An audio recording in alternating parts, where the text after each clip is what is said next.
എല്ലാവർക്കും AIIMS NORCET 9 MCQ സീരീസിൻ്റെ മൂന്നാമത്തെ ക്ലാസ്സിലേക്ക് സ്വാഗതം. അപ്പോൾ നമ്മുടെ കഴിഞ്ഞ ക്ലാസ്സുകൾ, അതായത് ഒരു ഇൻട്രൊഡക്ഷൻ ക്ലാസ് ഉണ്ടായിരുന്നു നോർസെറ്റ് 9ൻ്റെ എല്ലാ ഡീറ്റെയിൽസും അപ്ലൈ ചെയ്യാൻ പറ്റുന്നത് ആർക്കൊക്കെയാണ്, അതിൻ്റെ എലിജിബിലിറ്റി ക്രൈറ്റീരിയസ് എന്തൊക്കെയാണ്, എങ്ങനെയാണ് അപ്ലൈ ചെയ്യേണ്ടത്, ഇതിനെക്കുറിച്ചെല്ലാം ഒരു ചുരുക്കിയ ഡീറ്റെയിൽസ് പറഞ്ഞൊരു ഇൻട്രൊഡക്ഷൻ ക്ലാസ് ഉണ്ടായിരുന്നു. അത് കഴിഞ്ഞ് നമ്മൾ നോർസെറ്റ് 9ൻ്റെ പ്രിപ്പറേഷൻ ക്ലാസ്സസ് സ്റ്റാർട്ട് ചെയ്തു. അതായത് നമ്മുടെ ഈ ഒരു MCQ സീരീസിലൂടെ ഇമ്പോർട്ടൻ്റ് ആയിട്ട് എക്സാമിന് ചോദിക്കാൻ ചാൻസ് ഉള്ള കുറേ ക്വസ്റ്റ്യൻസും അത് റിലേറ്റഡ് ആയിട്ട് ആ ടോപ്പിക്കിൽ നിന്ന് എന്തൊക്കെ പോയിൻറ്റ്സ് ആണ് നിങ്ങൾ പഠിക്കേണ്ടതെന്നുള്ള ഡീറ്റെയിൽസാണ് നമ്മളിവിടെ പഠിപ്പിച്ചു തരുന്നത്, അല്ലെങ്കിൽ പറഞ്ഞു തരുന്നത്. അപ്പോൾ ഈ ക്ലാസ്സുകൾ നിങ്ങൾ മിസ് ചെയ്ത് കാണുക. കഴിഞ്ഞ 2 ക്ലാസ്സും കാണാത്തവരുണ്ടെങ്കിൽ ആ ക്ലാസ്സുകൾ കാണാൻ ശ്രമിക്കുക. വളരെ ഇമ്പോർട്ടൻ്റ് ആയിട്ടുള്ള കുറച്ച് ക്വസ്റ്റ്യൻസ് ആണ് അതിൽ ഡിസ്കസ് ചെയ്തിരിക്കുന്നത്. ക്വസ്റ്റ്യൻസ് മാത്രമല്ല, അത് റിലേറ്റഡ് ആയിട്ടുള്ള റാഷണലും അത് കൂടാതെ എക്സാം പോയിന്റ്സുകളും ഡിസ്കസ് ചെയ്യുന്നത്. Definitely it will be useful. Okay, അപ്പോൾ എല്ലാവരും നന്നായിട്ട് പഠിക്കുക, ഒട്ടും തന്നെ ടൈം വേസ്റ്റ് ആക്കരുത്. ഈ 2 മാസം നിങ്ങൾ നന്നായിട്ട് ശ്രമിച്ചു കഴിഞ്ഞാൽ ഉറപ്പായിട്ട് ഈ 2025 തീരുന്നതിന് മുന്നേ തന്നെ നിങ്ങൾക്കൊരു ഗവൺമെൻറ് നഴ്സിംഗ് ഓഫീസറായി ജോലി നേടാം. ഓക്കെ, അപ്പോൾ നിങ്ങളുടെ എല്ലാവരുടെയും ലൈഫ് എത്രയും പെട്ടെന്ന് സെറ്റിലാകാൻ വേണ്ടിയിട്ട് ഇത് സഹായിക്കും. എല്ലാവരും നന്നായിട്ട് പഠിക്കുക. അപ്പോൾ നമുക്ക് ഇന്നത്തെ ക്ലാസ്സിലോട്ട് പോകാം. ക്ലാസ് ഇഷ്ടപ്പെടുകയാണെങ്കിൽ, നിങ്ങൾക്ക് യൂസ്ഫുൾ ആണെന്ന് തോന്നുന്നെങ്കിൽ വീഡിയോ ലൈക്ക് ചെയ്യാൻ മറക്കരുത്. ഒപ്പം ചാനൽ സബ്സ്ക്രൈബ് ചെയ്തിട്ടെങ്കിൽ സബ്സ്ക്രൈബ് ചെയ്യണം. നിങ്ങളുടെ കൂടെ പഠിക്കുന്ന അല്ലെങ്കിൽ നിങ്ങൾക്കറിയാവുന്ന നോർസെറ്റ് 9 വേണ്ടി പ്രിപ്പയർ ചെയ്യുന്ന കുട്ടികൾക്ക് വേണ്ടി ഈ വീഡിയോസ് ഒന്ന് ഷെയർ ചെയ്യാനും മറന്നു പോകരുത്. Okay, first question. As per the doctor order you have started the infusion of TPN solution. എന്താണ് TPN? ടോട്ടൽ പാരന്റൽ സൊല്യൂഷൻ അല്ലെങ്കിൽ nutrition solution. While making A round you notice that the TPN solution was running at an incorrect rate. അപ്പോൾ നമ്മളൊരു TPN solution കൊടുക്കാൻ വേണ്ടി പേഷ്യൻറ്റിന് കൊടുക്കാൻ order കിട്ടി, പേഷ്യൻറ്റിന് കൊടുത്തു. പക്ഷേ ഒരു റൗണ്ട് പോയപ്പോൾ, അതായത് പേഷ്യൻറ്റിന് അടുത്ത് എന്തെങ്കിലും കാര്യത്തിന് റൗണ്ട്സിന് പോയപ്പോഴാണ് നോട്ട് ചെയ്യുന്നത് TPN സൊല്യൂഷൻ കറക്റ്റ് പേഷ്യൻറ്റിന് കൊടുക്കേണ്ട റേറ്റിലല്ല കൊടുത്തിരിക്കുന്നത്. Now 2 hours behind schedule. 2 മണിക്കൂർ കുറവാണ്. 2 മണിക്കൂർ പേഷ്യൻ്റെ ശരീരത്തിൽ എത്തേണ്ട TPN സൊല്യൂഷൻ അത്രയും കുറവാണ് പേഷ്യൻറ്റിന് കിട്ടിയിരിക്കുന്നത്. Which action is most appropriate for the nurse to take the correct the problem? ഈ ഒരു പ്രശ്നം പരിഹരിക്കാൻ വേണ്ടിയിട്ട് നേഴ്സ് എന്താണ് അവിടെ എടുക്കേണ്ട ഇൻ്റർവെൻഷൻ അല്ലെങ്കിൽ അപ്രോപ്രിയേറ്റ് ആയിട്ടുള്ള ആക്ഷൻ എന്താണ്? ഓപ്ഷൻസ് എന്തൊക്കെയാണ് പറയുന്നത്? Readjust the solution to infuse the desired amount. അതായത് 2 മണിക്കൂർ പോകേണ്ട സൊല്യൂഷൻ പോയിട്ടില്ല, അതൊന്ന് കോമ്പൻസേറ്റ് ചെയ്യാൻ വേണ്ടിയിട്ട് അവിടെ സൊല്യൂഷൻ്റെ റേറ്റ് റീഇൻഫ്യൂസ് ചെയ്യുക അല്ലെങ്കിൽ റീ അഡ്ജസ്റ്റ് ചെയ്യുക. മറ്റൊന്ന്, continue the infusion at the current rate. Same റേറ്റിൽ തന്നെ കണ്ടിന്യൂ ചെയ്യുക. But run the next bottle at an increased rate. Next bottle കൊടുക്കുമ്പോൾ കുറച്ച് ഫ്ലോ കൂട്ടി കൊടുക്കാം. അങ്ങനെയാണോ? അതോ ഓപ്ഷൻ സി പറയുന്നത് double the infusion rate for 2 hours. അടുത്ത 2 മണിക്കൂറത്തേക്ക് ഇൻഫ്യൂഷൻ്റെ റേറ്റ് ഡബിൾ ആക്കുകയാണോ? അതോ ഈ സംഭവിച്ച കാര്യം നമ്മൾ ഫിസിഷ്യനെ അറിയിക്കുകയാണോ വേണ്ടത്? നിങ്ങളാണെങ്കിൽ എന്ത് ചെയ്യും? കറക്റ്റായിട്ടൊന്ന് ചിന്തിച്ച് നോക്കിയേ. Total parenteral nutrition. എന്താണ് ടോട്ടൽ പാരൻ്റൽ ന്യൂട്രീഷൻ എന്ന് നിങ്ങൾക്ക് അറിയാം. ഓറലിയോ അല്ലെങ്കിൽ ഗ്യാസ്ട്രോ ഇൻഡസ്ട്രിയലോ ട്രാക്റ്റ് വഴിയോ ഒരു മെത്തേഡ് വഴിയും നമുക്ക് ന്യൂട്രീഷ്യൻസ് അല്ലെങ്കിൽ ഡയറ്റ് കൊടുക്കാൻ പറ്റാത്ത പേഷ്യൻസിന് ഡയറക്റ്റ്ലി പേഷ്യൻസിൻ്റെ ന്യൂട്രിയൻസ് കൊമേഴ്ഷ്യലി അവൈലബിൾ ആയിട്ടുള്ള സൊല്യൂഷൻസ് ഉണ്ട്. അത് നമ്മൾ IV ഫ്ലൂയിഡ് പോലെ ഇൻഫ്യൂസ് ചെയ്യുന്നു, അല്ലേ? അതാണ് ടോട്ടൽ പാരൻ്റൽ ന്യൂട്രീഷൻ എന്ന് പറയുന്നത്. അപ്പോൾ അത് കൊടുക്കുമ്പോൾ അത് സർക്കുലേഷനിലോട്ട് ഡയറക്റ്റ്ലി എത്തുന്നത് കൊണ്ട് തന്നെ അതിനൊരു കറക്റ്റായിട്ട് ഫ്ലോ റേറ്റ് മെയിൻറ്റെയിൻ ചെയ്യേണ്ടത് അത്യാവശ്യമാണ്. So as per the doctor order കറക്റ്റായിട്ട് നമ്മൾ കാൽക്കുലേറ്റ് ചെയ്താണ് അത് കൊടുക്കുന്നത്. എന്നാൽ ഇവിടെ നേഴ്സ് നോക്കിയപ്പോൾ 2 മണിക്കൂർ പേഷ്യൻറ്റിൻ്റെ ശരീരത്തിൽ എത്തേണ്ട എമൗണ്ട്, സപ്പോസ് ഒരു 500 ml ആണെന്ന് വിചാരിക്കാം, അത് എത്തിയിട്ടില്ല. പേഷ്യൻ്റ് അത്രയും കുറവാണ് പോയിക്കൊണ്ടിരിക്കുന്നത്. അതായത് റേറ്റ് ഓഫ് ഫ്ലോ വന്നിട്ട് കുറവാണ് കൊടുത്തിരിക്കുന്നത്. സോ അത് കറക്റ്റ് ചെയ്യാൻ വേണ്ടി, നമ്മുടെ മിസ്റ്റേക്ക് കറക്റ്റ് ചെയ്യാനാണെങ്കിൽ നമുക്ക് അവിടെ ചില നേഴ്സസ് എന്ത് ചെയ്യാം? ഫ്ലോ കൂട്ടി പെട്ടെന്ന് അതൊക്കെ കോമ്പൻസേറ്റ് ചെയ്യാം. പക്ഷെ അതവിടെ എന്തിനെ ബാധിക്കും? പേഷ്യൻ്റെ സർക്കുലേറ്ററി ഓവർലോഡിന് കാരണമാകും. പേഷ്യൻറ്റിന് പൾമണറി എഡിമ ഉണ്ടാകാൻ ചാൻസ് ഉണ്ട്. സോ അത് നമ്മൾ ചെയ്യാൻ പാടില്ല. പകരം നമ്മൾ എന്ത് ചെയ്യണം? അവിടെ പേഷ്യൻറ്റിന് അവിടെ എന്തെങ്കിലും പ്രശ്നമുണ്ടെങ്കിൽ നമ്മൾ എത്രയും പെട്ടെന്ന് അവിടെ ഫിസിഷ്യനെ ഇൻഫോം ചെയ്യുക. TPN solutions must be carefully and accurately infused. When TPN fluids are infused too rapidly അല്ലെങ്കിൽ too slowly, the physician should be notified. So correct option 4 ആണ്, notify the physician. അതായത് ഒരിക്കൽ പെട്ടെന്ന് പോവുകയോ അല്ലെങ്കിൽ സ്ലോയിലി TPN ഫ്ലൂയിഡ് പോവുകയോ ചെയ്താൽ നമ്മളത് ഫിസിഷ്യനെ അറിയിക്കുക. Rate adjustment should not be made without a written prescription. അതായത് അവിടെ ഒരു ഫിസിഷ്യൻ്റെ അല്ലെങ്കിൽ ഡോക്ടറിൻ്റെ പ്രിസ്ക്രിപ്ഷൻ ഇല്ലാതെ ഒരിക്കലും നമ്മൾ TPNൻ്റെ സൊല്യൂഷനിൽ ഫ്ലോ കൂട്ടാനോ കുറയ്ക്കാനോ പാടില്ല. Alterations in the infusion rate can lead to increase in blood glucose level or decrease in blood glucose level. ഒരുപാട് എമൗണ്ട് ഫ്ലൂയിഡ് അല്ലെങ്കിൽ TPN സൊല്യൂഷൻ പേഷ്യൻ്റെ ശരീരത്തിൽ എത്തിച്ചേർന്നാൽ പേഷ്യൻ്റെ പെട്ടെന്ന് ബ്ലഡ് ഗ്ലൂക്കോസ് ലെവൽ കൂടാം. കുറവാണെങ്കിൽ പേഷ്യൻ്റെ ബ്ലഡ് ഗ്ലൂക്കോസ് ലെവൽ കുറഞ്ഞ് ഹൈപ്പോഗ്ലൈസീമിയ ഉണ്ടാകാം. അതുപോലെയുള്ള ഷുഗർ പ്രോബ്ലംസ് മാത്രമല്ല സർക്കുലേറ്ററി ഓവർലോഡും ചിലപ്പോൾ ഉണ്ടാകാൻ ചാൻസ് ഉണ്ട്. So we should notify the physician if any mistake happened. Next question, a nurse has to administer an eye drop and an eye ointment to a client in right eye. ഒരു പേഷ്യൻ്റെ വലത് കണ്ണിൽ right ഐയിൽ doctor പറഞ്ഞിരിക്കുന്നത് I ഡ്രോപ്പും apply ചെയ്യാൻ പറഞ്ഞിട്ടുണ്ട്, I ഓയിൻമെൻറ്റും apply ചെയ്യാൻ പറഞ്ഞിട്ടുണ്ട്. ഒരേ സമയമാണ്, അടുത്തടുത്ത സമയങ്ങളാണ് ഇത് വരുന്നത്. അങ്ങനെയാണെങ്കിൽ നമ്മൾ എങ്ങനെയായിരിക്കും അഡ്മിനിസ്റ്റർ ചെയ്യുക? How should the nurse best administer the medication? Administer eye drop first followed by the eye ഓയിൻമെൻ്റ് ആണോ? Option B, administer the ointment first followed by the eye drop ആണോ? Next, administer the eye drop wait 15 minutes and administer eye ഓയിൻമെൻ്റ് ആണോ? Fourth option, administer the eye ointment wait 15 minutes administer the eye drop ആണ്. Correct option വരുന്നത് ആദ്യം നമ്മൾ I drop apply ചെയ്യുക. കാരണം അത് സൊല്യൂഷനാണ്, ലിക്വിഡാണ്, പെട്ടെന്ന് തന്നെ അത് അബ്സോർബ് ചെയ്യും. അതിനുശേഷം ഐ ഓയിൻമെൻറ്റ് അപ്ലൈ ചെയ്യുക. സോ കറക്റ്റ് ഓപ്ഷൻ എന്താണ് വരുന്നത്? When the eye drop and eye ointment are scheduled to be administered at the same time the eye drop is administered first. It's very important. Practical ഫീൽഡിലായാലും നമ്മൾ അറിഞ്ഞിരിക്കേണ്ട കാര്യമാണ്. I ഡ്രോപ്പും I ഓയിൻമെൻറ്റും ഉണ്ടെങ്കിൽ നമ്മളതിൽ I drop ആദ്യം administer ചെയ്യുക, അതിന് ശേഷം എന്ത് ചെയ്യുക? ഐ ഓയിൻമെൻറ്റ് കൊടുക്കുക.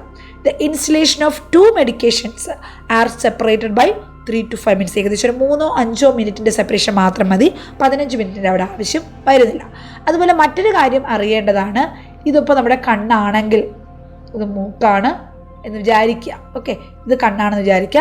അങ്ങനെയാണെങ്കിൽ ഇത് ഇന്നർ ക്യാന്തസ് ആണ്, ഇത് ഔട്ടർ ക്യാന്തസ് ആണ്. ഇതിൽ എവിടെ നിന്ന് എങ്ങോട്ടാണ് മെഡിസിൻസ് അപ്ലൈ ചെയ്യേണ്ടത്? ഓൾവേസ് നമ്മുടെ ഈ ഒരു ലോവർ, നമ്മുടെ ഐലിഡിൻ്റെ ലോവർ ആ ഒരു ക്യാവിറ്റി വരുന്ന സ്പേസ് നമ്മൾ ഓപ്പൺ ചെയ്ത് നമുക്ക് അഡ്മിനിസ്റ്റർ ചെയ്യാം.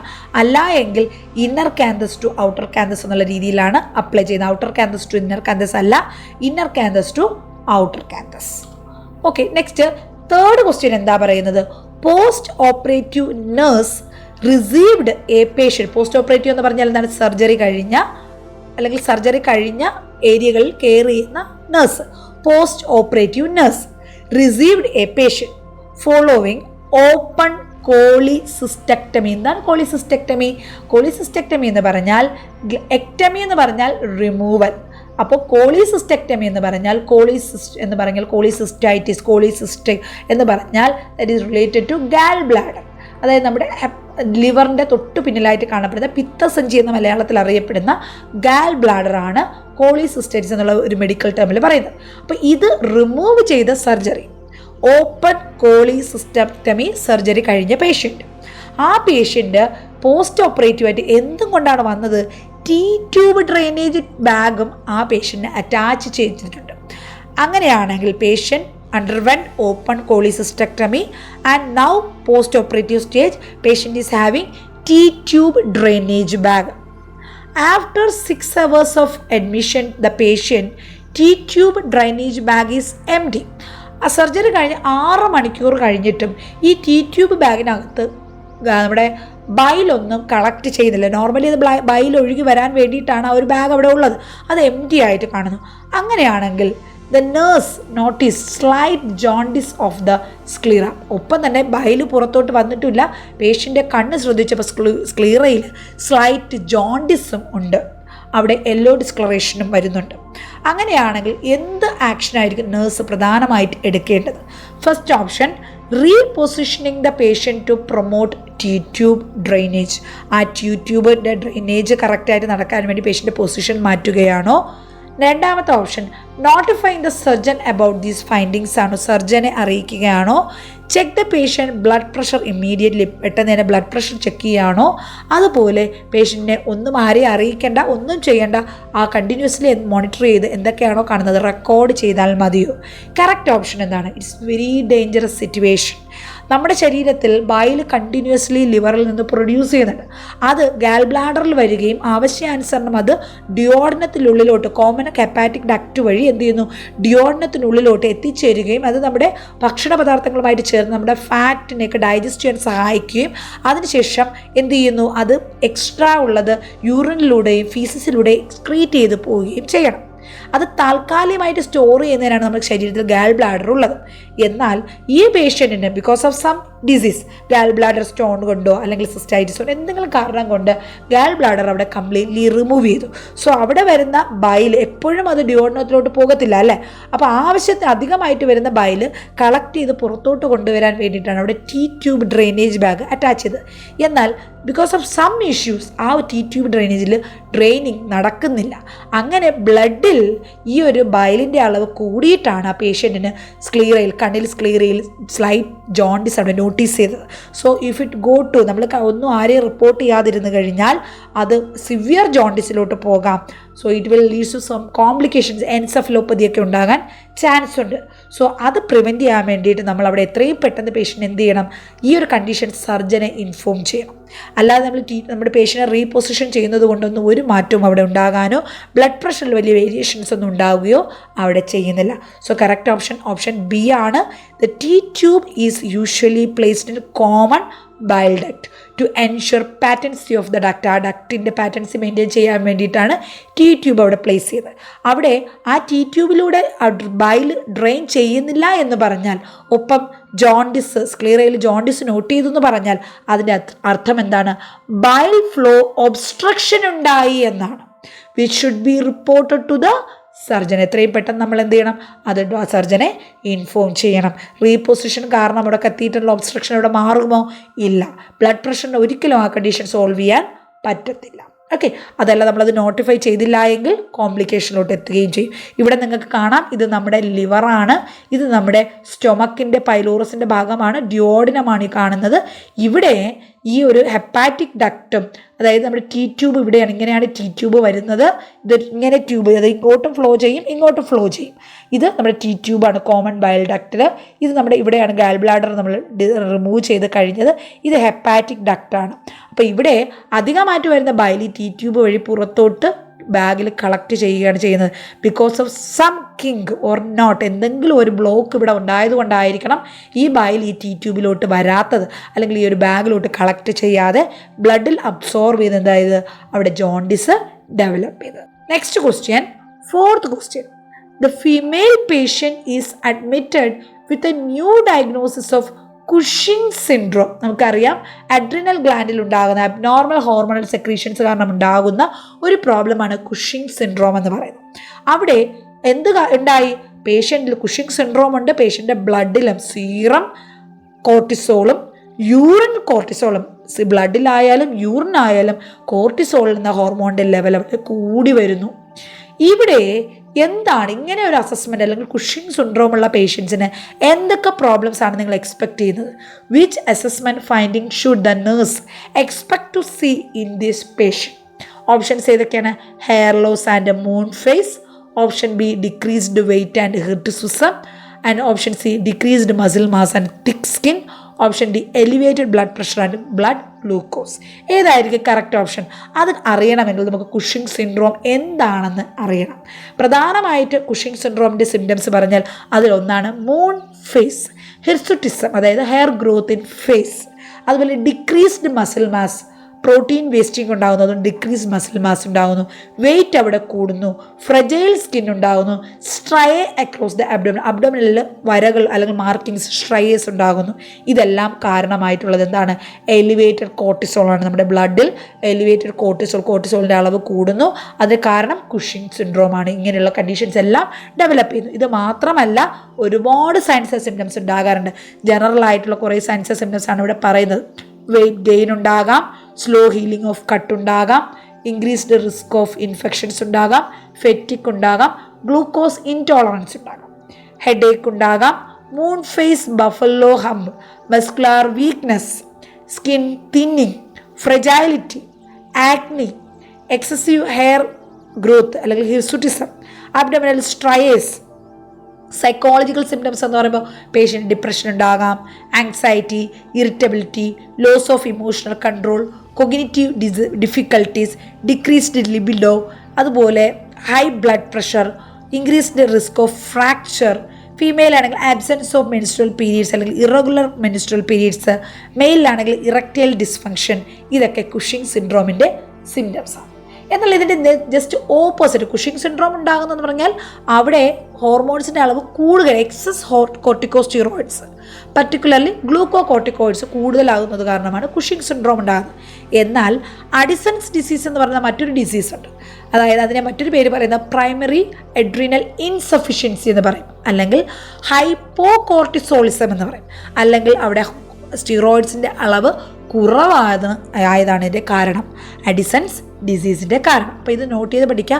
അഡിസൺസ് ഡിസീസും കുഷിംഗ് സിൻഡ്രോം ജസ്റ്റ് ഓപ്പോസിറ്റ് വരുന്നതാണ്. രണ്ടും കണ്ടീഷൻസ് ചോദിക്കാറുണ്ട്. അഡ്രിനൽ ഗ്ലാൻഡ് എന്ത് ചെയ്യുന്നില്ല, സ്റ്റീറോയിഡ് ഹോർമോൺസ് ആവശ്യത്തിന് പ്രൊഡ്യൂസ് ചെയ്യാത്തതാണ് അഡിസൺസ് ഡിസീസിൻ്റെ കാരണം. Hyperpigmentation, low BP, weakness, weight loss, പിന്നെ nausea, diarrhoea, vomiting, constipation, abdominal pain, സ്കിന്നിൽ വിറ്റിലിഗോ, വൈറ്റ് പാച്ചസ് പോലെ ഉണ്ടാകാം. പിന്നെ ചിലപ്പോൾ adrenal crisis, fever. Adrenal crisis എന്ന് പറയുന്ന സിംറ്റംസ് പ്രത്യേകിച്ച് ചോദിക്കാം.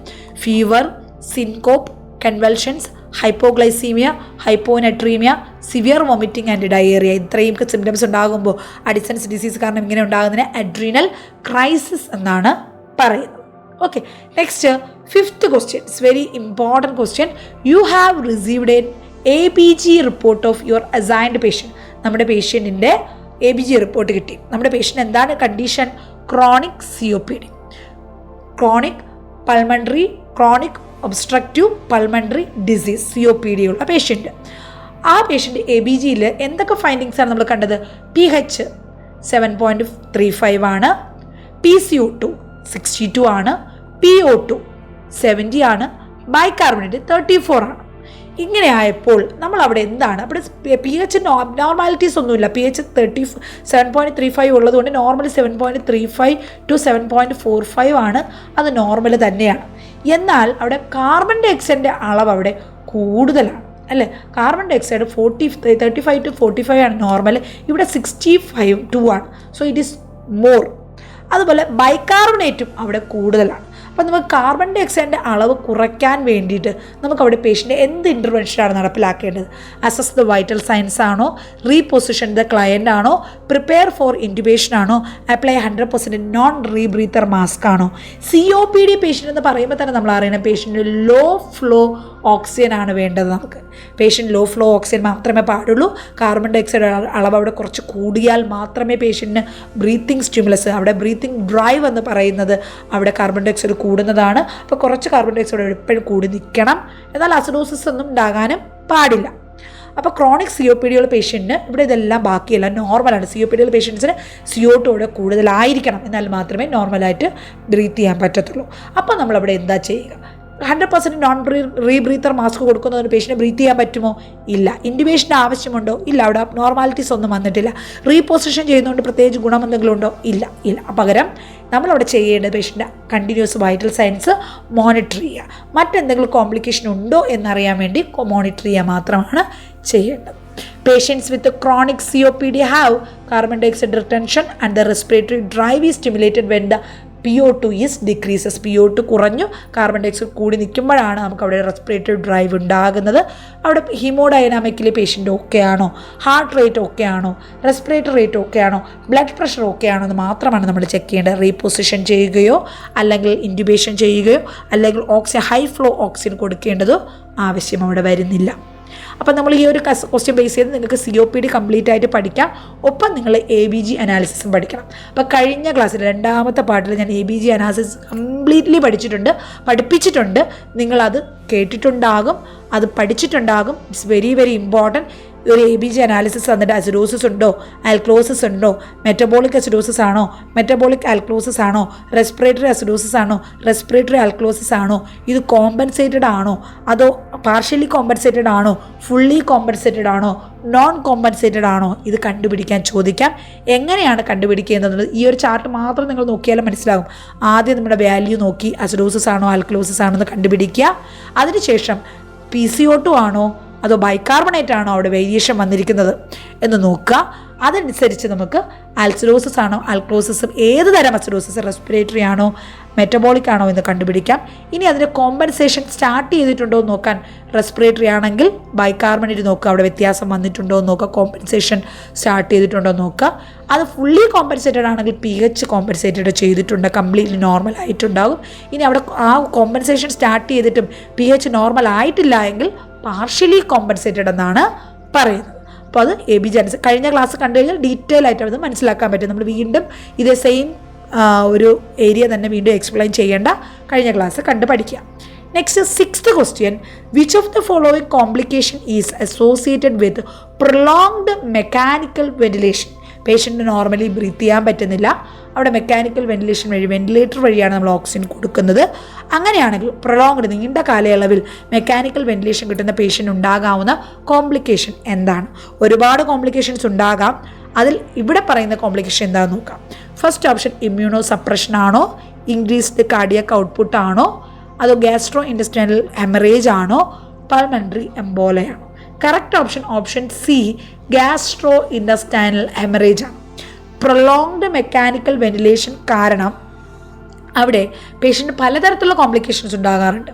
ഇൻകറക്റ്റ് വെന്റിലേഷൻ ഉണ്ടാകാം, ഓക്സിജൻ ടോക്സിസിറ്റി ഉണ്ടാകാം, ഫ്ലൂയിഡ് ഇംബാലൻസ് ഉണ്ടാകാം, ഡിക്രീസ്ഡ് കാർഡിയക് ഔട്ട്പുട്ട് ഉണ്ടാകാം, ന്യൂമോതൊറാക്സ് ഉണ്ടാകാം, ഇൻഫെക്ഷൻ ഉണ്ടാകാം, അതുപോലെ അറ്റ്ലക്സാസിസ് ഉണ്ടാകാം. പക്ഷെ ഇതിൽ ഈ ഒരു കോംപ്ലിക്കേഷൻ മെക്കാനിക്കൽ വെന്റിലേഷൻ കൂടുതലാകുമ്പോൾ പേഷ്യൻസ് ഡെവലപ്പ് ചെയ്യുന്ന ഒരു മോസ്റ്റ് കോമൺ കോംപ്ലിക്കേഷനാണ് സ്ട്രെസ് അൾസേഴ്സ്. ഈ ഒരു മെക്കാനിക്കൽ വെന്റിലേഷൻ കാരണം പേഷ്യൻ്റ് സ്ട്രെസ് അൾസേഴ്സ് ഡെവലപ്പ് ചെയ്യുകയും ഗ്യാസ്ട്രോ ഇൻറ്റസ്റ്റൈനൽ ബ്ലീഡിംഗ് ഉണ്ടാവുകയും ചെയ്യും. ഓക്കെ, അപ്പോൾ ഇതാണ് എൻ്റെ correct option. Next question, you have received A new admission with a provisional diagnosis of ulcerative colitis. Ulcerative colitis വരുമ്പോൾ ഒക്കെ നിങ്ങൾ ക്രോൺസ് ഡിസീസും അൾസറേറ്റീവ് കൊളൈറ്റിസ് കമ്പൈൻ ചെയ്ത് പഠിക്കുക. It's very important. Repeatedly ആസ്ഡ് question ആണ്. ഇനിഷ്യൽ അസസ്മെൻറ്റിൽ നമുക്ക് എന്ത് മനസ്സിലായി? പേഷ്യൻറ്റിന് പെർസിസ്റ്റൻറ്റ് ഡയേറിയ ഉണ്ട്, ഒപ്പം പേഷ്യൻറ്റിന് വെയിറ്റ് ലോസ് ഉണ്ട്. 11 LB. എന്താണ് LB എന്നുള്ളത്? ഒരു LB എന്ന് പറഞ്ഞാൽ 2.2 kgക്ക് തുല്യമാണ്. അങ്ങനെ 11 LB അവിടെ പേഷ്യൻ്റ് എന്തുണ്ട്? വെയിറ്റ് ലോസ് ഉണ്ടായി. എങ്കിൽ നിങ്ങൾ ആ പേഷ്യൻ്റെ ന്യൂട്രീഷണൽ സ്റ്റാറ്റസ് ഇമ്പ്രൂവ് ചെയ്യാൻ വേണ്ടി എന്ത് ട്രീറ്റ്മെൻ്റ് ആയിരിക്കും അവിടെ കൊടുക്കുക? Effective way to meet the patient nutritional need. First one, provide continuous enteral feeding, അതായത് വീണ്ടും ഓറലിയോ അല്ലെങ്കിൽ ഇസോഫേജിയലോ അല്ലെങ്കിൽ ഓറോഫേജിയലോ ആയിട്ടുള്ള feeding, RTL feeding, Ryle's tube feeding കൊടുക്കുകയാണോ ചെയ്യുന്നത്? അതോ ടോട്ടൽ പാരൻ്റൽ ന്യൂട്രീഷനാണോ തുടങ്ങുന്നത്? അതോ എൻട്രൽ ഫീഡിങ് നമ്മൾ സ്റ്റാർട്ട് ചെയ്യുകയാണോ, ഇൻ്റർമിറ്റൻ്റ് എൻട്രൽ ഫീഡിങ് സ്റ്റാർട്ട് ചെയ്യുകയാണോ ചെയ്യുന്നത്? അതോ കണ്ടിന്യൂസ് എൻട്രൽ ഫീഡിങ്ങും ഇൻ്റർമിറ്റൻ്റ് എൻട്രൽ ഫീഡിങ്ങായിട്ട് കമ്പൈൻ ചെയ്തിട്ട് വരികയാണോ ചെയ്യുന്നത്? കറക്റ്റ് ഓപ്ഷൻ ഇവിടെ ടോട്ടൽ പാരൻ്റൽ ന്യൂട്രീഷനാണ്. കാരണം ഓൾറെഡി അൾസറേറ്റീവ് കൊളൈറ്റിസ് ഉള്ള പേഷ്യൻറ്റിന് വീണ്ടും ഓറലി നമ്മൾ ഡ്രഗ്സ് ആ ഒരു മെഡിസിൻസ് കൊടുക്കുന്നു അല്ലെങ്കിൽ ഫുഡ് കൊടുക്കുന്നുണ്ടെങ്കിൽ അത് വീണ്ടും അവിടെ ഡൈജസ്റ്റ് ചെയ്യാനും മെറ്റബോളിസം നടക്കാനും ഒക്കെ വളരെ ബുദ്ധിമുട്ടാണ്, അബ്സോർപ്ഷൻ നടക്കാൻ. അവിടെ സിംറ്റംസ് കുറേ കൂടെ കൂടും. ഓൾറെഡി പേഷ്യൻ്റ് ഡയേറിയ ഉണ്ട്. സോ അവിടെ പേഷ്യൻ്റ് പെട്ടെന്ന് ന്യൂട്രീഷൻ നീഡ്സ് മീറ്റ് ചെയ്യണമെങ്കിൽ ഡയറക്റ്റ്ലി നമുക്ക് വേണ്ട ന്യൂട്രിയൻസിൻ്റെ സൊല്യൂഷൻസ് ടോട്ടൽ പാരൻ്റൽ ന്യൂട്രീഷനായിട്ട് പേഷ്യൻറ്റിന് കൊടുക്കുക. In case of ulcerative colitis with severe symptoms നമുക്ക് അവിടെ എന്ത് ചെയ്യണം? ബവലിന് റെസ്റ്റ് കൊടുക്കണം. ബവലിന് വീണ്ടും പണി കൊടുക്കാൻ പാടില്ല. പകരം നമ്മൾ എന്ത് ചെയ്യുക? അവിടെ ടോട്ടൽ പാരൻ്റൽ ന്യൂട്രീഷൻ സ്റ്റാർട്ട് ചെയ്യുക. ടോട്ടൽ പാരൻ്റൽ ന്യൂട്രീഷൻ ആകുമ്പോൾ പേഷ്യൻ്റ് ശരീരത്തിലോട്ട് നമുക്ക് ഡയറക്റ്റ്ലി നമ്മൾ ആ ന്യൂട്രിയൻ സൊല്യൂഷൻസ് കൊടുക്കുകയാണ്. അമിനോ ആസിഡും പ്രോട്ടീൻസും ഫാറ്റ് കാർബോഹൈഡ്രേറ്റ് ഒക്കെ അടങ്ങിയ മെഡിക്കേറ്റഡ് സൊല്യൂഷൻ ഡയറക്റ്റ്ലി ബ്ലഡിലോട്ട് കൊടുക്കുന്നു. അവിടെ പിന്നെ സെൽ ന്യൂട്രീഷനാണ് അവിടെ കൂടുന്നത്. അല്ലാതെ നമുക്ക് അവിടെ ഡൈജഷനും അബ്സോർപ്ഷനും ഒന്നും ആവശ്യം വരുന്നില്ല. അപ്പോൾ ബൗളിന് അവിടെ എന്ത് ചെയ്യും? റെസ്റ്റ് കിട്ടും. നെക്സ്റ്റ് 8ാമത്തെ question, which of the following indicates that total parental nutrition is having an unexpected outcome? ഇതിൽ ടോട്ടൽ പാരൻ്റൽ ന്യൂട്രീഷൻ നമ്മൾ കൊടുക്കുന്ന സമയത്ത് പേഷ്യൻ്റ് അതിൻ്റെ ഗുണം കിട്ടി എന്നുള്ളതിൻ്റെ ഒരു ഇൻഡിക്കേറ്റഡ് ഔട്ട്കം അല്ലെങ്കിൽ നമ്മൾ എക്സ്പെക്റ്റ് ചെയ്യുന്ന ഒരു ഔട്ട്കം എന്താണ്? ഇൻക്രീസ്ഡ് സെൽ ന്യൂട്രീഷൻ ആണോ, മെറ്റബോളിക് അസിഡോസിസ് ഉണ്ടാക്കാതിരിക്കുക എന്നുള്ളതാണോ, ഹൈഡ്രേഷൻ പ്രൊവൈഡ് ചെയ്യുക എന്നുള്ളതാണോ, നെഗറ്റീവ് നൈട്രജൻ ബാലൻസ് റിസൾട്ട് ചെയ്യുക എന്നുള്ളതാണോ? ടോട്ടൽ പാരൻ്റൽ ന്യൂട്രീഷൻ നമ്മൾ കൊടുക്കുന്നതിൻ്റെ കാര്യം ഓറലി പേഷ്യൻറ്റിന് കഴിക്കാൻ പറ്റത്തില്ല. നാസോ ഈസോഫേജിയൽ അല്ലെങ്കിൽ ഓറോ ഈസോഫേജിയൽ നമുക്ക് ട്യൂബുകളൊന്നും ഇൻസേർട്ട് ചെയ്യാൻ പറ്റുന്നില്ല, അല്ലെങ്കിൽ ഡൈജഷൻ പ്രോപ്പറായിട്ട് നടക്കുന്നില്ല എന്നുള്ള പേഷ്യൻ്റാണ്. അപ്പോൾ നമ്മുടെ ഉദ്ദേശം ഡയറക്റ്റ്ലി സെല്ലിലോട്ട് ന്യൂട്രിയൻസ് എത്തിക്കുക, ബ്ലഡിൽ ന്യൂട്രിയൻസ് എത്തിക്കുന്നു, അവിടെ നിന്ന് സെല്ലുകളിലെത്തുന്നു, സെല്ലിൻ്റെ ന്യൂട്രീഷൻ ഇൻക്രീസ് ചെയ്യുക എന്നുള്ളതാണ്. ഇതിന് മെറ്റബോളിക് അസിഡോസിസ് റിസൾട്ട് ചെയ്യുക, അല്ലെങ്കിൽ വെള്ളത്തിൻ്റെ അളവ് എന്തായാലും കൂടുന്നുണ്ട്, എന്നാൽ പോലും അതല്ല നമ്മുടെ പ്രധാനപ്പെട്ട എയിം. ന്യൂട്രീഷൻ സ്റ്റാറ്റസ് ഇമ്പ്രൂവ് ചെയ്യുക എന്നുള്ളതാണ്. സെൽ ന്യൂട്രീഷൻ ഇൻക്രീസ് ചെയ്യുക എന്നത് മാത്രമാണ്. TPN solution is provided through parenteral route through meet the nutrition need of the patient. Hypertonic ആയിട്ടുള്ള സൊല്യൂഷൻസ്, അതിനകത്ത് എന്തൊക്കെയുണ്ട്? കാർബോഹൈഡ്രേറ്റ് ഉണ്ടാകും, അമിനോ ആസിഡ് ഉണ്ടാകും, ഇലക്ട്രോലൈറ്റുകൾ ഉണ്ടാകും, വിറ്റാമിൻസ് ഉണ്ടാകും, മിനറൽസ് ഉണ്ടാകും. ഇതെല്ലാം അടങ്ങിയ സൊല്യൂഷൻസ് നമ്മൾ ടോട്ടൽ പാരൻ്റൽ ന്യൂട്രീഷൻ വഴി IV സൊല്യൂഷൻസ് പോലെ ഇൻഫ്യൂസ് ചെയ്യുന്നു. അതൊരിക്കലും മെറ്റബോളിക് അസിഡോസിസിന് കാരണമാകുന്നില്ല. അതുപോലെ തന്നെ ഹൈഡ്രേഷൻ നീഡ്സിന് അവിടെ പ്രാധാന്യം കൊടുക്കുന്നില്ല. കാരണം ഹൈഡ്രേഷൻ, വെള്ളം കൊടുക്കാൻ വേണ്ടി നമുക്ക് ടോട്ടൽ പാരൻ്റൽ ന്യൂട്രീഷൻ സ്റ്റാർട്ട് ചെയ്യേണ്ട കാര്യമില്ല. IV ഫ്ലൂയിഡ് മാത്രം അവിടെ കൊടുത്താൽ മതി. അതുപോലെ TPN നമ്മൾ അഡ്മിനിസ്റ്റർ ചെയ്യുന്നത് പോസിറ്റീവ് നൈട്രജൻ ബാലൻസ് മെയിൻറ്റെയിൻ ചെയ്യാനാണ്, നെഗറ്റീവ് ബാലൻസ് അല്ല. ഓക്കെ, അപ്പോൾ ഇവിടെ സെൽ ന്യൂട്രീഷനാണ് answer. Next 9th question. A patient has received multiple antibiotics. Patient പല തരത്തിലുള്ള ആൻറ്റിബയോട്ടിക്സ് കൊടുത്തു, പേഷ്യൻ്റ് ഇപ്പോൾ ഡയേറിയ ഉണ്ട്. അപ്പോൾ അവിടെ എന്താണ്? ആൻറ്റിബയോട്ടിക്കിൻ്റെ റെസിസ്റ്റൻ്റ് ആയിക്കഴിഞ്ഞു. Doctor has prescribed transmission based precaution. അവിടെ ഡയേറിയുള്ള പേഷ്യൻസിന് ട്രാൻസ്മിഷൻ, ആ ഒരു ഡിസീസ് മറ്റുള്ളവരിലോട്ട് പകരാതിരിക്കാൻ വേണ്ടി പ്രിക്കോഷൻസ് എടുക്കണം എന്ന് പറഞ്ഞു. എങ്കിൽ അവിടെ എന്ത് പ്രിക്കോഷനാണ് എടുക്കുക? എയർബോൺ പ്രിക്കോഷനാണോ, കോണ്ടാക്ട് പ്രിക്കോഷനാണോ, ഡ്രോപ്ലെറ്റ് പ്രിക്കോഷനാണോ, സ്റ്റാൻഡേർഡ് പ്രിക്കോഷനാണോ? ഡയേറിയയിൽ നിന്നും രോഗാണുക്കൾ മറ്റൊരു വ്യക്തിയിലോട്ട് എങ്ങനെയായിരിക്കും പടരുന്നത്? എയർബോൺ വഴിയാണോ, വായു വഴിയാണോ? അല്ല, ത്രൂ ടച്ച്, അല്ലെ, ടച്ചിലൂടെ എടുക്കുക. അപ്പോൾ നമുക്കവിടെ കോണ്ടാക്ട് പ്രിക്കോഷൻസ് ആണ് എടുക്കേണ്ടത്. സാധാരണ എയർബോൺ പ്രിക്കോഷൻസ് എന്ന് പറയുന്നത് ആർക്കാണ് എടുക്കുന്നത്? അവിടെ TB പോലെയുള്ള പേഷ്യൻസ്, എയർബോണിലൂടെ പടരുന്ന രോഗങ്ങൾക്കാണ് നമ്മൾ എയർബോൺ പ്രിക്കോഷൻസ് എടുക്കുന്നത്. ഇവിടെ നമുക്ക് എന്തായിരിക്കും? കോണ്ടാക്ട് പ്രിക്കോഷൻസ് ആണ്. Antibiotic resistance organisms, skin to skin കോണ്ടാക്റ്റിലൂടെ ആണ് ഈ രോഗങ്ങൾ പടരുന്നത്. അപ്പോൾ അത് പ്രിവെൻറ്റ് ചെയ്യാൻ വേണ്ടിയിട്ട് നമ്മൾ എന്ത് ചെയ്യുക? കോണ്ടാക്ട് പ്രിക്കോഷൻസ് എടുക്കുന്നു. Next 10th question. You are formulating a nursing care plan for a patients with arterial line. Line അല്ലെങ്കിൽ ആർട്ടീരിയൽ ലൈൻ എന്ന് പറയുന്നത് എന്താണ്? ആർട്ടീരിയൽ ലൈൻ എന്ന് പറയുന്നത് അതായത് നമ്മുടെ ആർട്ടറിയിൽ നമ്മൾ IV line, intravenously venous line ഇടുന്നത് പോലെ ആർട്ടറിയിലുള്ള ലൈൻ ഇടുന്നതിനെയാണ് ആർട്ടീരിയൽ ലൈൻ എന്ന് പറയുന്നത്.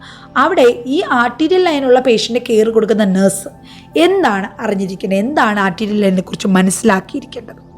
First option, monitoring blood pressure and heart rate and infusing medication.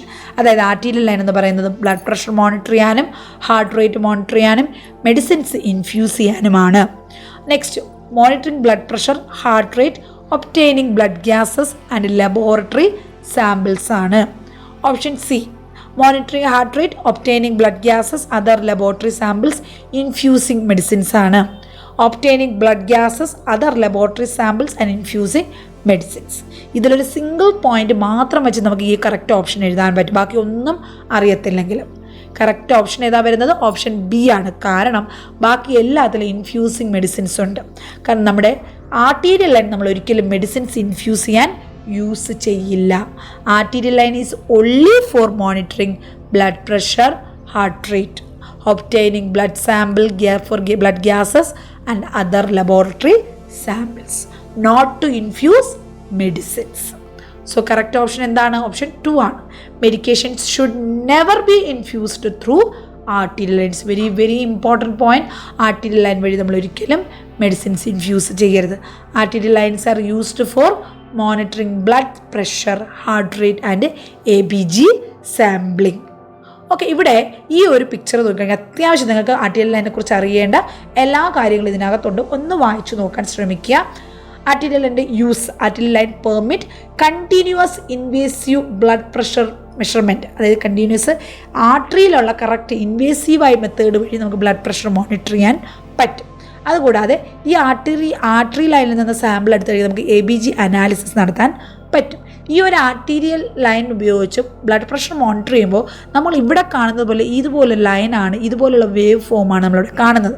അപ്പോൾ ഈ വേവ് ഫോം ഉപയോഗിച്ച് നമുക്ക് അതിൻ്റെ കാർഡിയാക് ഔട്ട്പുട്ട് പേഷ്യൻ്റ് എങ്ങനെയാണ്, വോളിയം റെസ്പോൺസീവ്നെസ് എത്രയാണ്, അതുപോലെ എന്തെങ്കിലും പെത്തോളജിക്കൽ കണ്ടീഷൻസ് ഉണ്ടെങ്കിൽ അതും കണ്ടുപിടിക്കാൻ പറ്റും. ഈ വേവിൽ ഈ മുകളിലുള്ള പീക്ക് ലെവൽ ഉദ്ദേശിക്കുന്നത് സിസ്റ്റോളിക് BPയും അടുത്ത ഭാഗം ഉദ്ദേശിക്കുന്നത് ഡയസ്റ്റോളിക് BPയുമാണ്. ഈ ഒരു ലെവൽ ഉദ്ദേശിക്കുന്നത് ഡയസ്റ്റോളിക് BPയുമാണ്. ഒപ്പം തന്നെ നമുക്ക് ഇതുവഴി എന്ത് സഹായിക്കും, മീൻ ആർട്ടീരിയൽ പ്രഷർ നമുക്ക് കാൽക്കുലേറ്റ് ചെയ്യാനും സഹായിക്കുന്നു. സിസ്റ്റോളിക് BPയും ഡയസ്റ്റോളിക് BPയും കണക്കാക്കാനും അത് മീൻ ആർട്ടീരിയൽ പ്രഷർ ഐഡൻറ്റിഫൈ ചെയ്യാനും സഹായിക്കുന്നു. ഇതുപോലെ ചോദിക്കാവുന്ന ഒരു ക്വസ്റ്റ്യനാണ്, എന്താണ് സ്ക്വയർ വേവ് ടെസ്റ്റ് എന്ന് പറയുന്നത്? The arterial line can measure BP ഇൻആക്യുറേറ്റ്ലി. പ്രോപ്പറായിട്ട് ഈ ഒരു ആർട്ടീരിയൽ ലൈൻ നമ്മൾ കാലിബ്രേറ്റ് ചെയ്തില്ല എങ്കിൽ ഇംപ്രോപ്പറായിട്ടുള്ള BP മെഷർമെൻറ്റ് നടക്കാം. അപ്പോൾ നമ്മൾ എന്ത് ചെയ്യുന്നു, ഇവിടെ സ്ക്വയർ വേവ് ടെസ്റ്റാണ് നമ്മൾ അതിന് വേണ്ടി ചെയ്യുന്നത്. റാപ്പിഡ്ലി ഫ്ലഷിങ് ആ ഒരു ആർട്ടീരിയൽ ലൈൻ ഇതാണ്, നമ്മുടെ ആർട്ടറി ഇവിടെയാണ്, ഇവിടെ റേഡിയൽ ആർട്ടറിയിൽ നിന്ന് ആർട്ടീരിയൽ ലൈൻ കണക്ട് ചെയ്യുന്നുണ്ട്. ഇവിടെ നമ്മുടെ ട്രാൻസ്ഡ്യൂസർ വരുന്നുണ്ട്. ഇവിടെ നമുക്കൊരു പുള്ളിങ് ഡിവൈസ് ഉണ്ടാകും. ആ ഒരു പുള്ളിങ് ഡിവൈസ് കൊണ്ട് നമുക്ക് ഈ ലൈനിനെ ഫ്ലഷ് ചെയ്യാൻ പറ്റും. നമുക്കിവിടെ പ്രഷർ ബാഗിനകത്ത് നമുക്ക് ഹെപ്പർനൈസ്ഡ് സൊല്യൂഷൻ IV ഫ്ലൂയിഡ് പ്രഷർ ബാഗിൽ 300 mmHg പ്രഷർ മെയിൻറ്റെയിൻ ചെയ്തിട്ടുണ്ടാകും. ഈ ട്രാൻസ്ഡ്യൂസർ ഉപയോഗിച്ച് നമുക്ക് ഫ്ലഷ് ചെയ്യാൻ പറ്റും. ഇങ്ങനെ ഫ്ലഷ് ചെയ്യുമ്പോൾ ഈ നോർമലി ഇങ്ങനെ പോകുന്ന ഈ ആർട്ടീരിയൽ വേവ് ഇങ്ങനെ സ്ക്വയർ വേവ് അവിടെ ഉണ്ടാകും. ഇതിനെയാണ് ഈ ഒരു സ്ക്വയർ വേവ് ഉണ്ടാകുന്നതിനാണ് സ്ക്വയർ വേവ് ടെസ്റ്റ് എന്ന് പറയുന്നത്. ഇങ്ങനെ സ്ക്വയർ വേവ് ഉണ്ടാകുന്നുണ്ടെങ്കിൽ നമുക്ക് എന്ത് മനസ്സിലാക്കാൻ പറ്റും, സ്ക്വയർ വേവിന് ശേഷം ഒരു ഒസിലേഷൻ ഇവിടെ ഉണ്ടാകും. ഇങ്ങനെ കറക്റ്റായിട്ട് ഒസിലേഷൻ ഉണ്ടാകുന്നുണ്ടെങ്കിൽ ഇത് കറക്റ്റായിട്ട് ആർട്ടീരിയൽ ലൈൻ പ്രോപ്പറായിട്ട് വർക്ക് ചെയ്യുന്നുണ്ട് എന്ന് മനസ്സിലാക്കാം. നോർമൽ അക്യുറേറ്റ് BP ആണെങ്കിൽ ഇവിടെ 1-1.5 ഒസിലേഷൻസ് അവിടെ ഉണ്ടാകാം. അല്ലെങ്കിൽ അത് കൂടുതൽ കുറവാണെങ്കിലും ലോ BP ആണെന്ന്, ഫോൾസ്ലി ലോ BP ആണ് ഉണ്ടാകുന്നതെങ്കിലും എന്ന് പറയാം. ഇനി കൂടുതൽ ഓസിലേഷൻസ്, സ്ക്വയർ വേവ് കഴിഞ്ഞ് ഓസിലേഷൻസ് 2ൽ കൂടുതൽ ഉണ്ടാകുന്നുണ്ടെങ്കിൽ അത് തെറ്റായിട്ടുള്ള ഹൈ BP ആണ് കാണിക്കുന്നത്, പേഷ്യൻ്റെ ഒറിജിനൽ BP അല്ല കാണിക്കുന്നതെന്ന് മനസ്സിലാക്കാൻ പറ്റും. ഈ ടെസ്റ്റിനെയാണ് സ്ക്വയർ വേവ് ടെസ്റ്റ് എന്ന് പറയുന്നത്. നമ്മൾ ആ പുള്ളി ചെയ്യുന്ന സമയത്ത്, ഫ്ലഷ് ചെയ്യുന്ന സമയത്ത് ഒരു സ്ക്വയർ വേവ് ഉണ്ടാകുന്നു. ആ സ്ക്വയർ വേവ് കഴിഞ്ഞ് ഒരു ഒസിലേഷൻ ഉണ്ടാകും. റിയൽ വേവ് വരുന്നതിന് മുന്നേ ഒരു ഒസിലേഷൻ ഉണ്ടാകും. ആ ഒസിലേഷൻ എന്ന് പറയുന്നത് 1.5 to 2 ഒസിലേഷൻ മാത്രമേ വരാൻ പാടുള്ളൂ. എങ്കിൽ അത് നോർമൽ. 1.5നേക്കാൾ കുറവാണ് ഒസിലേഷൻ എങ്കിൽ തെറ്റായിട്ടുള്ള BP കുറവാണ് അവിടെ കാണിക്കുന്നത്.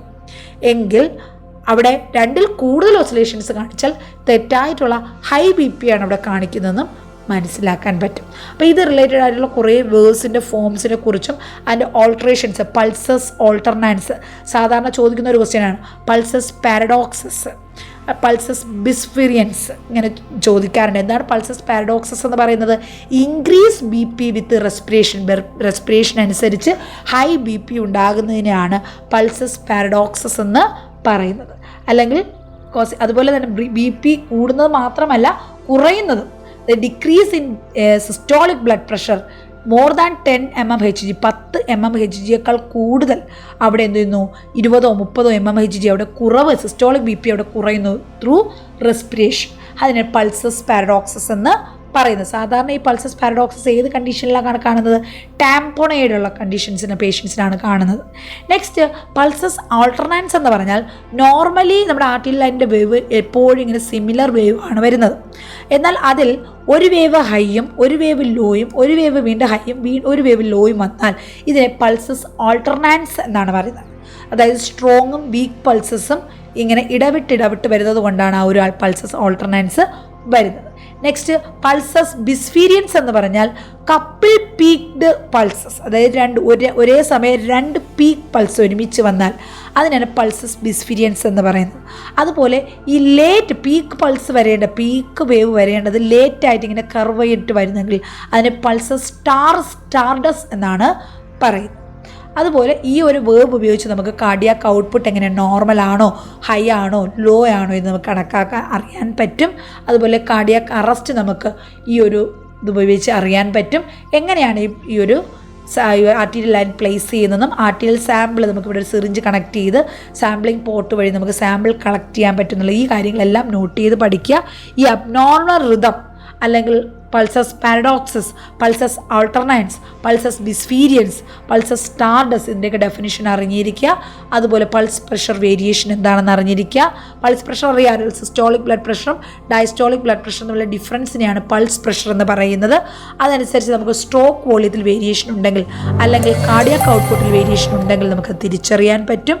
അതുപോലെ സ്ക്വയർ വേവ് ടെസ്റ്റ് എങ്ങനെയാണ് ചെയ്യുന്നത്, അതിൽ തെറ്റായിട്ടുള്ള ഫൈൻഡിങ്സ് എന്തൊക്കെയാണ്, എബ്നോർമാലിറ്റീസ് എങ്ങനെ മനസ്സിലാക്കാൻ പറ്റും, ഇത്രയും കാര്യങ്ങൾ മനസ്സിലാക്കിയിരിക്കുക. ആർട്ടീരിയൽ ലൈൻ എന്നുള്ള ഒരൊറ്റ വേർഡിൽ നിന്ന് നമുക്ക് ഇത്രയും കണ്ടൻസ് നമുക്ക് അവിടെ പഠിക്കാനുണ്ട്. ഇത്രയും ഡീറ്റെയിൽ ആയിട്ട് മിനിമം ഞാൻ ഇത്രയും പറഞ്ഞ കാര്യങ്ങളെങ്കിലും നിങ്ങളൊന്ന് മനസ്സിലാക്കി പഠിക്കുക. അതുപോലെ തന്നെ ആർട്ടീരിയൽ ലൈനിൽ ഒരിക്കലും മെഡിസിൻസ് ഇൻഫ്യൂസ് ചെയ്യാൻ പാടില്ല എന്നുള്ളതും അറിഞ്ഞിരിക്കുക. ഓക്കെ, അപ്പം ടോട്ടൽ പൾസ് പ്രഷർ എത്രയാണ്? 40 mmHg നോർമൽ പൾസ് പ്രഷർ എന്ന് പറയുന്നത്. നോർമൽ സ്ട്രോക്ക് വോളിയം എത്രയാണ്? 70 ml. ഓക്കെ, 70 ml ആണ് നോർമൽ സ്ട്രോക്ക് വോളിയം എന്ന് പറയുന്നത്. അപ്പോൾ ഇത്രയും കാര്യങ്ങൾ നോട്ട് ചെയ്യുക. വളരെ ഇമ്പോർട്ടൻ്റ് ആയിട്ടുള്ള കുറച്ച് ഏരിയയാണ് നമ്മൾ ഡിസ്കസ് ചെയ്തത്. ആർട്ടീരിയൽ ലൈൻ, ടോട്ടൽ പാരൻ്റൽ ന്യൂട്രീഷനും അതിൻ്റെ പ്രധാനമായിട്ടുള്ള കാര്യങ്ങളെക്കുറിച്ചും എന്തിനാണ് കൊടുക്കുന്നതെന്നും എങ്ങനെയാണ് അത് സംഭവിക്കുന്നതെന്നും അതുപോലെ കമ്മ്യൂണിക്കബിൾ ഡിസീസിൽ എന്തൊക്കെ പ്രിക്കോഷൻസ് എടുക്കണമെന്നുള്ളതും അൾസറേറ്റീവ് കൊളൈറ്റീസിനെ കുറിച്ചും മെക്കാനിക്കൽ വെന്റിലേഷൻ എന്നുള്ളൊരു ക്വസ്റ്റ്യൻ ഇവിടെ നിങ്ങൾ പഠിക്കുമ്പോൾ മെക്കാനിക്കൽ വെന്റിലേഷൻ കംപ്ലീറ്റ്ലി അതിൻ്റെ ഡീറ്റെയിൽസ് എല്ലാം നിങ്ങൾ അറിഞ്ഞിരിക്കണം. അതുപോലെ ABG അനാലിസിസിനെ കുറിച്ച് പറഞ്ഞു, COPD പേഷ്യൻസിനെ കുറിച്ച് പറഞ്ഞു. വളരെ ഇമ്പോർട്ടൻറ്റ് റിപ്പീറ്റഡ് ആയിട്ട് ചോദിക്കുന്ന അഡിസൺസ് ഡിസീസിനും കുഷിംഗ് സിൻഡ്രോമിനെ കുറിച്ച് നമ്മളിവിടെ പറഞ്ഞു. പിന്നെ T-ട്യൂബ് ഡ്രൈമിനേജ്, അതായത് കോളിസിസ്റ്റക്ടമിയെ കുറിച്ചും ഗാൾ ബ്ലാഡർ റിമൂവ് ചെയ്ത പേഷ്യൻസിന് T-ട്യൂബ് എന്തിനു വേണ്ടിയിട്ടാണ് കണക്ട് ചെയ്യുന്നതെന്നും അതെങ്ങനെയാണ് വർക്ക് ചെയ്യേണ്ടതെന്നും അതിൻ്റെ അബ്നോർമാലിറ്റീസ് നമ്മളെങ്ങനെ ഫൈൻഡ് ഔട്ട് ചെയ്യുമെന്നുള്ള കാര്യങ്ങൾ പറഞ്ഞു.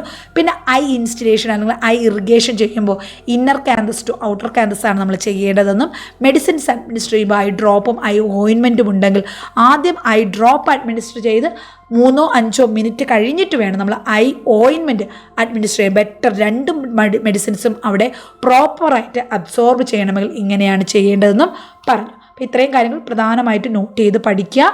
ഇനി ഇതുപോലെ ഇമ്പോർട്ടൻ്റ് ആയിട്ടുള്ള അതായത് റിപ്പീറ്റഡ് ആയിട്ട് ചോദിക്കുന്ന ക്വസ്റ്റ്യൻസ് നമ്മൾ ഇനിയും ക്ലാസ്സസിൽ ഡിസ്കസ് ചെയ്യുന്നുണ്ട്. റെഗുലറായിട്ട് കാണുക, ക്ലാസ്സുകളൊന്ന് റിപ്പീറ്റ് ചെയ്ത് കാണാൻ ശ്രമിക്കുക. അതായത് ഇമ്പോർട്ടൻ്റ് ആയിട്ടുള്ള പോയിൻറ്റ്സ് വരുമ്പോൾ ആ ഏരിയ ഒന്ന് പോസ് ചെയ്ത് വെച്ച് ഇമ്പോർട്ടൻ്റ് ആയിട്ടുള്ള പോയിൻറ്റ്സുകളൊന്ന് നോട്ട് പ്രിപ്പയർ ചെയ്ത് തന്നെ പഠിക്കാൻ ശ്രമിക്കുക. പാട്ട് കേൾക്കുന്നത് പോലെ ജസ്റ്റ് കേട്ട് പോകരുത്. മാക്സിമം ടൈം യൂട്ടിലൈസ് ചെയ്ത് ഇമ്പോർട്ടൻ്റ് ആയിട്ടുള്ള പോയിന്റുകളെല്ലാം നോട്ട് ചെയ്ത് പഠിക്കുക. ഓക്കെ, നിങ്ങളുടെ ഈ ഒരു ഹാർഡ് വർക്ക് ഡെഫിനറ്റ്ലി നിങ്ങൾക്ക് അതിൻ്റെ ഒരു ബെനിഫിറ്റ് നിങ്ങൾക്ക് അപ്കമിങ് ആയിട്ടുള്ള എക്സാമിൽ ഉണ്ടാകും. 2 സ്റ്റേജ് എക്സാം കഴിഞ്ഞാൽ മാത്രമേ നമുക്ക് ഈ ഒരു ജോബ് നേടിയെടുക്കാൻ പറ്റത്തുള്ളൂ. എല്ലാവരും നന്നായിട്ട് പഠിക്കുക. ക്ലാസ് യൂസ്ഫുൾ ആയെങ്കിൽ വീഡിയോ ലൈക്ക് ചെയ്യാൻ മറക്കരുത്. അതുപോലെ തന്നെ നിങ്ങളുടെ കമൻസും സജഷൻസും ഒന്ന് മെൻഷൻ ചെയ്യാനും മറന്നു പോകരുത്. കൂട്ടുകാർക്കൊക്കെ ഒന്ന് വീഡിയോ ഷെയർ ചെയ്യുകയും വേണം. Okay, thank you for watching. Bye bye.